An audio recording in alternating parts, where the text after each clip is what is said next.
what I'm starting with. I don't know whether is it for yeah. So recognize this? Yeah, this is the Crystal Serenity ship that I will not bore you guys more about this, but I want to ask you guys, how much air pollution do you think this single cruise ship emits? A lot. A lot. About 5 million cars going the same distance. Wow. So how do we promote the development of technology without putting too much of an impact on the environment? This is precisely what my research question is. How can the tourism industry contribute to achieving industry, innovation, and infrastructure? Goal 9. So when I was looking through the goals and I came across this, I immediately thought of Universal Studios in Singapore. I've been 3 times already, and how I never get tired of it. So I decided to inquire further, and the answer I got after is that they use sustainable technologies, and they upgrade it very frequently to attract more and more tourists. So the first issue I'll be introducing is industrial pollution. So this is a picture shot on a severe pollution day in Beijing, whereas a big part of it is caused by factories emitting too much CO2 into the air. But they're regardless of the harm they're causing, such as putting our health at risk and increasing rates of global warming. So this, as you can see from the chart, is the environmental impact of the tourism industry. It's growing very fast, and at year 2035, air transportation has completely dominated the CO2 emissions at 53 million tons. Luckily, we're trying to solve this problem. So the Embraer is the prototype manufactured by Boeing, which is an airplane that reduces the environmental impact of air travel. The airplane comprises 10% of biokerosene, 90% of fossil kerosene, which is an eco-friendly substitute, which can help and lead to a more brighter future. So another approaching problem for us is globalization. With its intensification, it's putting a big influence on culture, while it has also promoted a lot of new job opportunities. It may also bring a loss of uniqueness to cultures. But there's also some ways to solving it, such as in this picture, the woman is playing a traditional horn in dance hall, a type of music from Zimbabwe. So how is she promoting her culture to the rest of us? She has been marketing dance competitions online to people from all around the world so that they can also come and see their culture. So the third problem is the lack of access to technology.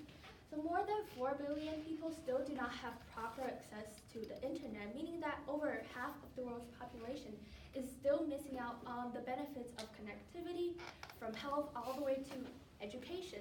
So we can solve this problem by using the power of big companies such as Verizon. So through their innovative learning program that provides free internet access and technology, they've helped over 1 million students already. And they've recently announced to help another 2 million by 2021.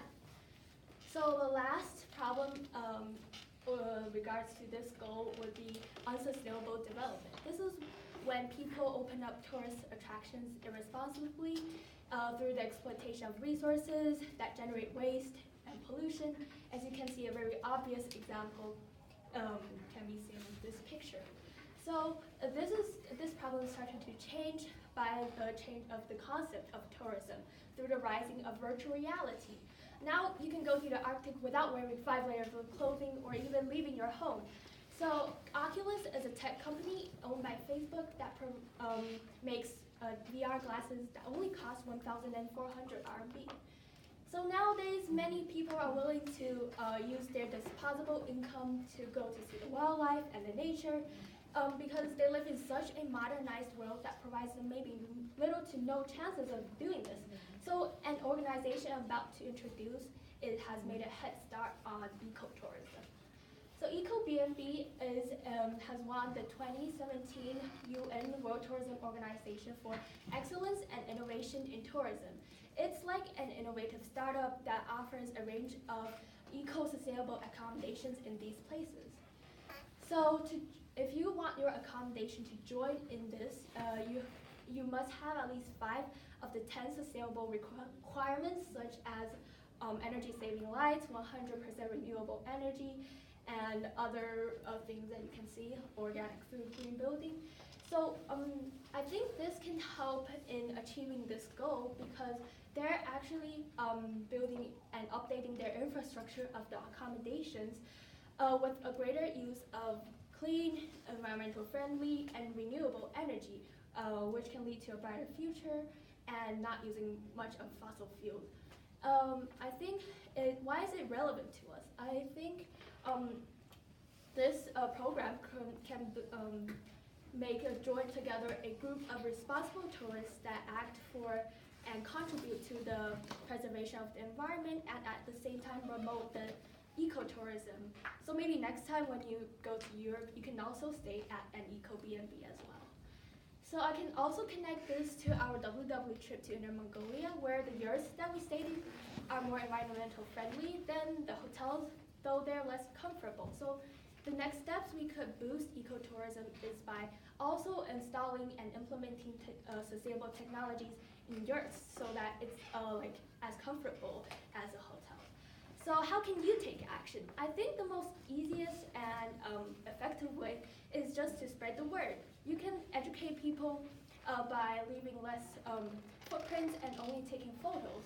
And you can also tell people next time to choose the eco-friendly accommodation instead of the luxurious 6-star hotel. And last but not least, even though there are some long-term challenges out there, I still have some tips for you guys to immediately take action. How to be a good tourist. Rule 1, treat the environmental respectfully and take the initiative to tell other tourists when you see them destroying the environment. Yeah, thank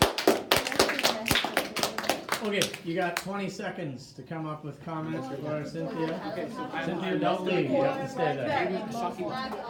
We'll see. No pressure. Yeah, she's the most easy. No, 4 times. No, yeah. No. 4-9 is okay.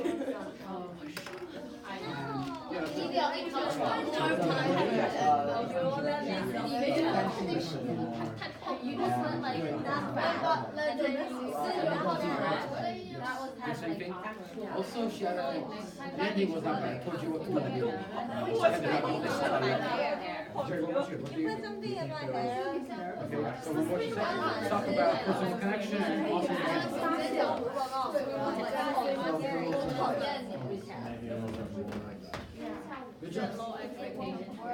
5, 4, 3, 2, 1. Christina. I think she did a very good job, like, Who's she? you. I think you did a very good job, like, how you're presenting it is very natural, and all, like, the information provided is, like, very informative. However, I think you could improve on, like, add some personal connections. Yep. Jackie? I was thinking, like, I like how you started with the question. You really hooked us up, and I also like how you kept referring back to the photos. Like, you went like, as in this photo, this woman was saying that. And I also like how you included words in your pictures to add extra information to the audience without having to say it. And one tip would be that you don't need to really, like, you start flinging your arms out a lot. You're very nervous, but this actually creates like chaos in your mind because you're doing this. So you just put them on the side and it'll calm you and also, yeah, make you do it better. Thank you. Rose, I'm going to pick on you. Sorry. So firstly, you are very confident, and although I can see you are a bit nervous, but I think that you are really well prepared. And secondly, I really like your content. It's like there's a lot of things that we get to be informed about. And certainly, I like your introductions. Like introduce us by something that we all know about. So I think these 3 are really good. And something that you could improve on, I think, is just get less nervous. And yeah, I think that's it. Thank you. Okay, Alex has got something for you, and then we got to wrap up. In my opinion, the beginning and ending is the most important, and you nailed it. You had a cool, You nailed it. the beginning gave me a cool fact about something you all know about, and in the ending it told us what to do. However, you should work on personal connections, as I did not see any. Okay. I definitely, me and my aunt were just talking about this. The first thing I said was, did it feel to you like she knew what she was talking about? Yeah. We both Yes. agreed? Yes. Yeah. And we both agreed that what made it seem like, and I can tell that you know what you're talking about, because it wasn't scripted.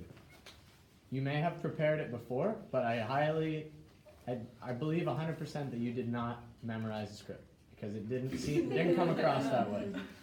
And if you did, I don't know how you changed it to make it not feel that way, but it worked for you. This is one, I think that you might be the only person that picked goal number 9 in all of grade 8. No. You also did as well? Yes, Okay, you so I haven't forgot seen me. yours yet, but I think it's a really interesting one, and I think that you're making connections to things that are also very relevant. I think this is the future. This is the future. Oculus Rift is the future. These things are coming, and the idea of eco B&Bs, really cool topic. All right, thank you very much.